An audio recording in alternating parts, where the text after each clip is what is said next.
What's going on, guys? It's Clutch Plays here, and today we're going to be talking about 7 trades that the Knicks need to make. The second one, recently signed players are available to be traded on December 15th. Ever since the firing of David Fizdale, all the terrible news and hate on the Knicks has began to pour loose. The worst part was, NBA analysts who are paid to watch NBA games and talk about them almost all thought David Fizdale did not deserve to be fired. At this point, I just stopped listening or watching anything to do with the Knicks on ESPN, but then things got even worse. A report came out that said Dolan wants to see improvement with this Knicks team, or else Steve Mills and Scott Perry will be fired, which followed by another report that said that the Knicks front office are looking to trade assets for proven talent. This was devastating to all Knicks fans because the plan that has been preached for years now was building through the draft and developing our young players, and this is the exact opposite of what's going on. Heading into the December 15th trade deadline, honestly, we all should be a bit scared. However, yesterday another report came out that said Steve Mills will probably be fired mid-season or at the end of the season,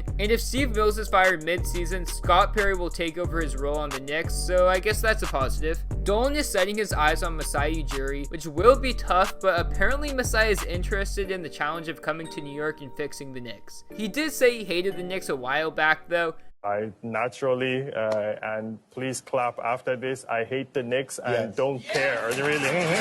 So it's hard to say what we should believe. If this is the case though, Masai is still under contract, so the Knicks will need to trade a first round pick for him, which I would honestly do in a heartbeat. Masai is a proven successful general manager in the league, and the Knicks would be stupid to pass on him because frankly, I doubt anyone wants Dolan picking another GM. Before you call me crazy though, it doesn't have to be any of our first round picks. It could be a first round pick that we acquire in a trade during the season, or even one of the Dallas picks. To continue, 2 nights ago versus the Warriors, Mike Miller got his first win as a head coach, and the Knicks offense looked incredibly smooth in the first half, but crumbled in the second half. Also in this game, Marcus Morris beefed up his trade value with a monster performance with 36 points and 10 rebounds. All the Knicks' recent signings and a few of their young players who don't get playing time should all be discussed in trades and ultimately traded very quickly after December 15th. In this video, I have created 7 trades that the Knicks should/need to do, but before I get into these trades, I do want to say that these trades are not final by any means, and you guys should take away the main pieces rather than the entire trade as a whole. Late picks and money can be added to balance out some of the lopsided trades, so keep that in mind. So with that said, let's hop right into 7 trades the Knicks need to do. Number 1, Marcus Morris, Allonzo Trier, Elfrid Payton, and a second round pick to the Blazers for Kent Bazemore, Nasir Little, and the Blazers 2020 first round pick, lottery protected.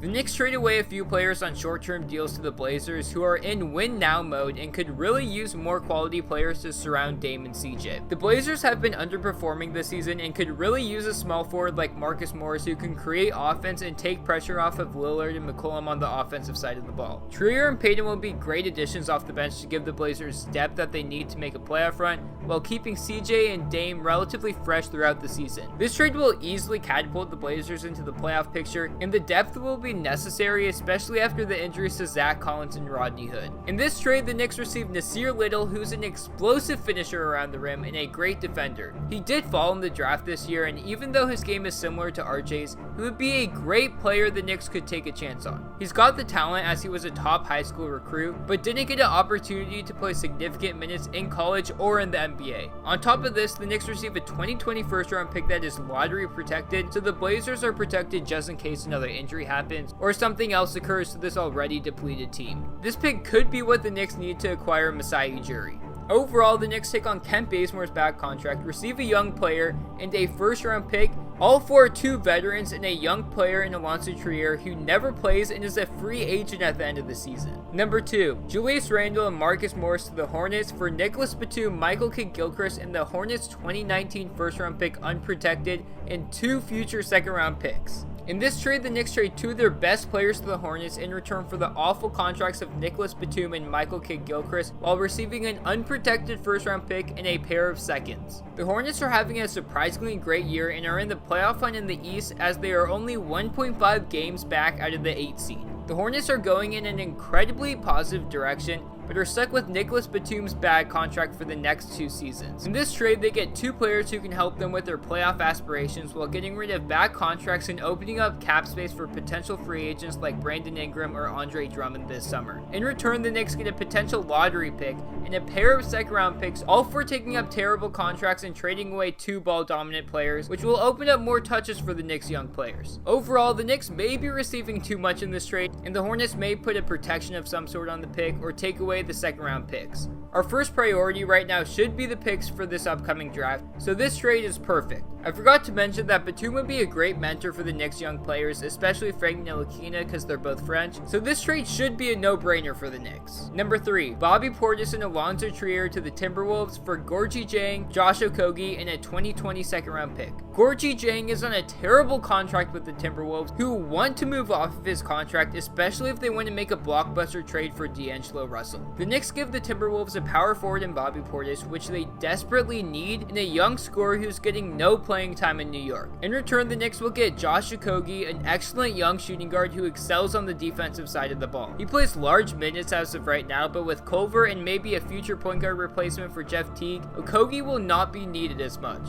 This season, Okogie is averaging 8 points and 3 rebounds in 24 minutes, but has an incredibly low usage rate. In this trade, the Knicks take a chance on a young player who has a lot of potential on the offensive side of the ball and is already a great defender. This would be a great trade for both sides because the Knicks get a promising young player on a long-term contract while trading away Bobby Portis and Allonzo Trier, who for some reason still isn't playing. If this trade were to go down, maybe the Knicks would want more, but it's honestly hard to say what Trier's value actually is on the trade market. Number 4, Marcus Morris and Damian Dotson to the Nuggets for Mason Plumlee and Michael Porter Jr. The Nuggets just aren't playing Michael Porter Jr., even though they sat him out all last season to get him ready for this year. The Nuggets seem to be losing faith in his abilities and should trade him away to a new place where he can develop rather than keep him on the bench of a playoff team. The Knicks swoop in perfectly here because they take on Mason Plumlee's expiring contract and give the Nuggets Marcus Morris, who is an incredible scorer, and Damian Dotson, who will give bench depth to this Nuggets team. The Knicks will finally be able to get Michael Porter Jr. after his name was chanted by the Knicks fans during the 2018 NBA draft, where he was slated to go about top 3 before his back injury. Picks can also be added or subtracted to this trade because it's really hard to say how much people value Michael Porter Jr. on the market since he's barely played at all this season. Number 5, DSJ and Allonzo Trier to the Cavs for Colin Sexton. Kind of out of nowhere, just yesterday the Cavs decided to make Colin Sexton available via trade, and this may just be the players the Knicks need. As we all know, the Knicks point guard position is their weakest position this year, and Colin Sexton averages 17 points, 3 rebounds, and 2 assists in 30 minutes per game. He also scored 31 points against us when we got blown out by the Cavs in our home stadium. DSJ has struggled with the Knicks, and if he continues to struggle, it may be in the Knicks' best interest to trade him along with Trier for Colin Sexton. This trade is not an extremely likely scenario,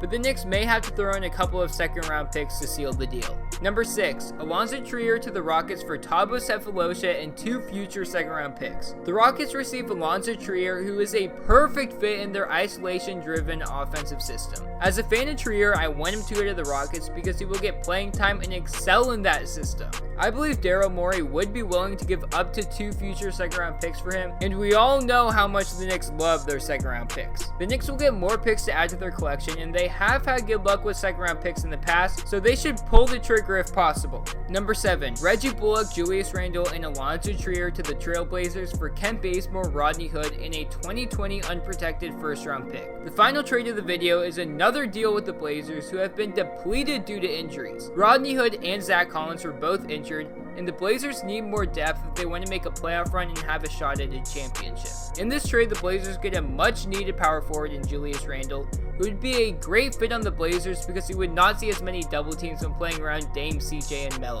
The Blazers will also get Trier and Bullock, which will add 3-point shooting to their bench unit and give them much-needed depth. On the other hand, the Knicks attain Rodney Hood, who's hurt, Kent Bazemore to make the contracts even out, and a 2020 unprotected first-round pick, which could be very valuable if the Blazers struggle struggles continued after this trade was completed. On top of this, the Knicks get rid of Julius Randle, which opens so many more touches for the Knicks' young core. Overall, this seems like one of the most balanced trades, and if anything, the Knicks may want more depending on what Trier's value on the market is. Tell me what you guys thought about these trades, and if you think that there is any trade that is terrible or any trade that you think that the Knicks should do immediately. I've done 3 of these videos in the past, and all 3 of them have been pretty bad and you guys haven't liked them, so hopefully I redeem myself, but who knows.